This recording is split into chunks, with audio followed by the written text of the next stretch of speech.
Okay, so you've got hotels, restaurants, other business interests in 5 countries, actually. United States, Canada, England, Scotland, and Ireland. Pretty impressive. What's your outlook on all the markets you're active in? I bet there's some ups and downs around that. Yeah, I think I'll start with the UK and Ireland, which is kind of slow and steady, not magnificent.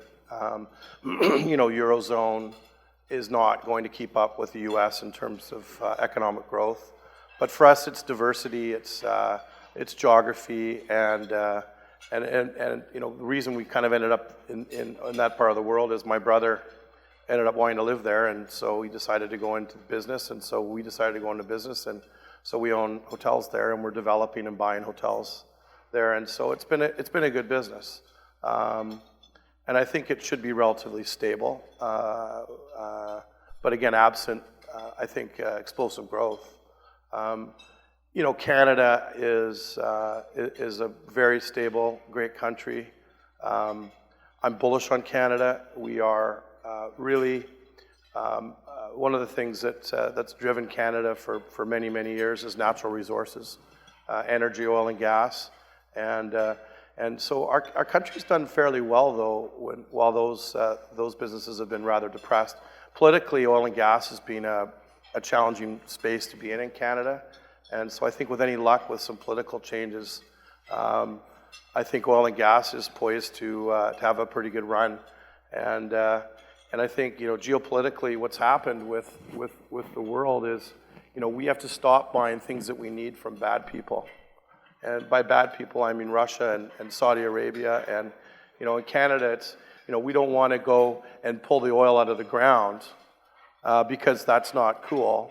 But we're going to ship it across the ocean from Russia and from Saudi Arabia. So finally, I think people are waking up to the fact that, wait a second, we have to stop empowering those countries, and we have these resources. Let's go get them ourselves. So I think the prospects for Canada are really solid if we can get our natural resource back booming where it ought to be.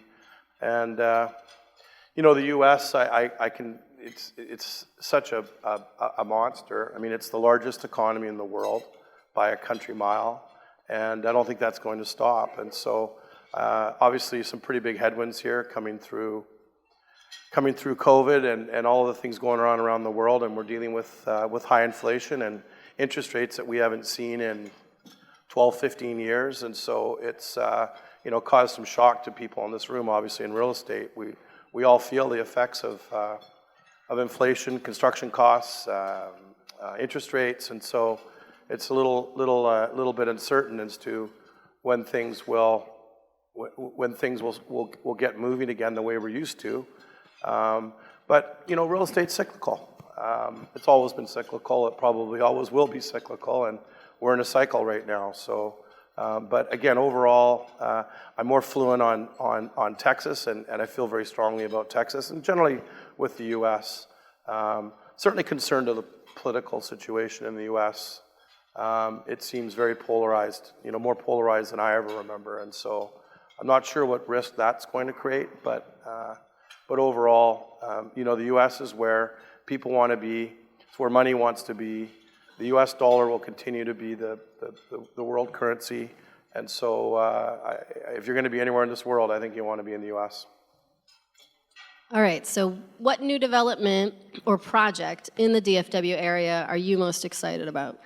Well, I'm a little surprised that to a Dallas real estate conference you invite a Canadian to come down and talk. But anyway, I'll do my best here. But we're excited about the market. I think one thing that the decision to buy the Stars was, we're sitting in Canada. We're the largest hotelier in Canada, my family, and we're how are we going to get to the U.S. because sooner or later we've got to get outside of our own country.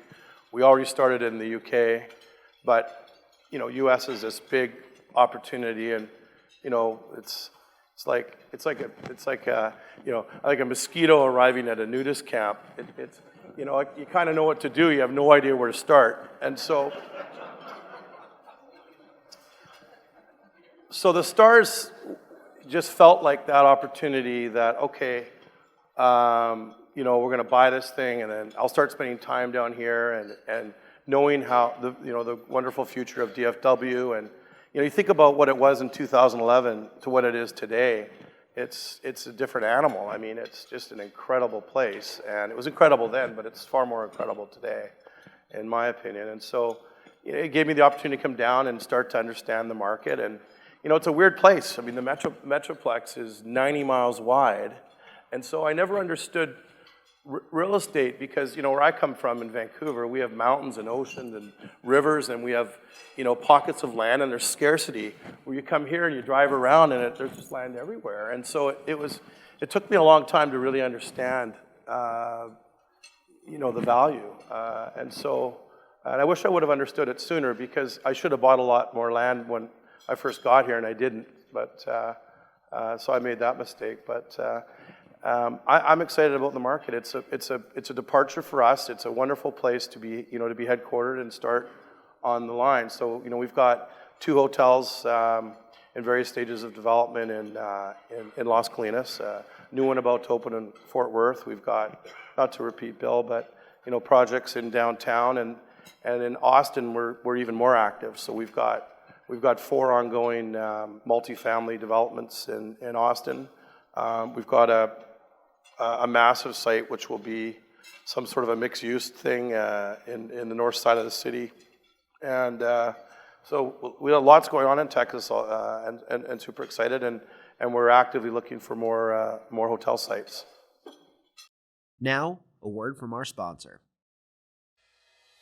You start each day committed to pursuing better for your employees, clients, and communities. The team at Bank of Texas shares that spirit. We come in every day ready to fuel growth in North Texas and financial success for our clients. Our breadth of services and advice-driven approach allows us to compete nationally. But our deep connection to this community, Our community, keeps us focused on being good partners. How would you describe your management style? Sorry? Your management style.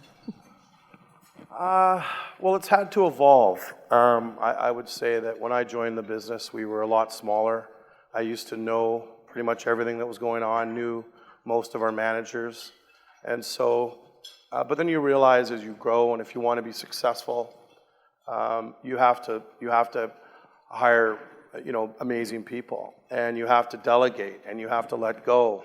And so these were skills that I didn't start out with necessarily, but I realized that, you know, if I wanted to grow the business, and so, you know, since I've been president, we've doubled the size of our business in 5 years, 3 times already.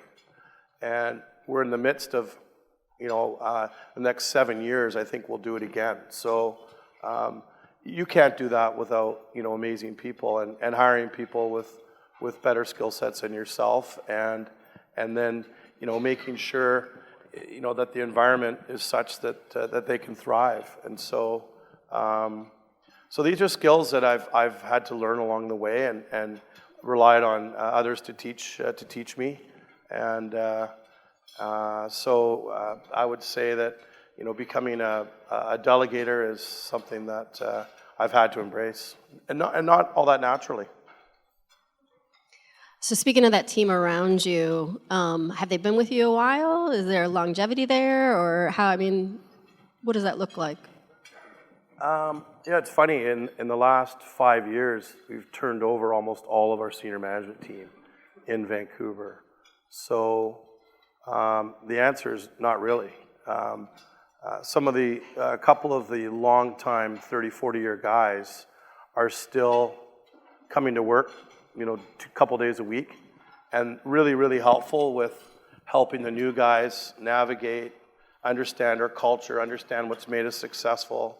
And so that's been really helpful during the transition. But, you know, our top Northland president is on the job 2 years now, and most of our senior management team is under 5 years. So it's been a pretty big transition in the middle of a bunch of growth as well. So and it's also a deeper bench. The senior management team now is twice the size that it was 5 years ago. So it's been a lot of work. In Dallas, when I bought the team, I brought back Jim Lights, who was the longtime president of the team, and he brought in Brad Alberts. And so the plan here is the way it's supposed to work. You hire from within, and Brad came up and did a marvelous job on the revenue side of the Stars, and then a year or two ago, Jimmy stepped aside and became chairman, and now Brad's the CEO of the Stars, and so Brad's got a great runway ahead of him here. So that's the ideal way to be. I think 5 years ago I had to go to the outside to bring up some senior management people in, which is not ideal. I think some fresh people from the outside is healthy, but my preference is always to develop internally and hire that way. So I've been fortunate though. We've brought a lot of new people in and it's worked out. So which is not always the case. But in the Stars, we've got some wonderful young executives like Matt Bowman, who's here, and lots of guys with a bright future. Even an old washed-up goalie, Marty Turco, too, who's transitioned well to the business side of hockey. If I asked all of your employees to describe you in one word, what would the most popular answer be? Yeah, well, there's a few, but the one I heard lately was determined. So that would be one of them. Okay, 5 years from now, how different will your business look? What are the biggest changes you expect? I'm pretty focused in what we're up to, so I don't think it'll look a lot different. Other than I think we'll just be a lot bigger. So we're not really going into new areas. I think our residential development side of the business is really going to grow. It's a fairly new business for us. Our core business is building and owning and operating hotels. And so that's really what I like to do and our core competency. But multi-res development is, I would say in 5 years will be a much bigger business than it is today for us. So other than that, I think Moxie's going to continue to grow. I think our resorts will continue to grow, and our hotel group will continue to grow. So I don't think it'll look a lot different, but it should be a lot bigger.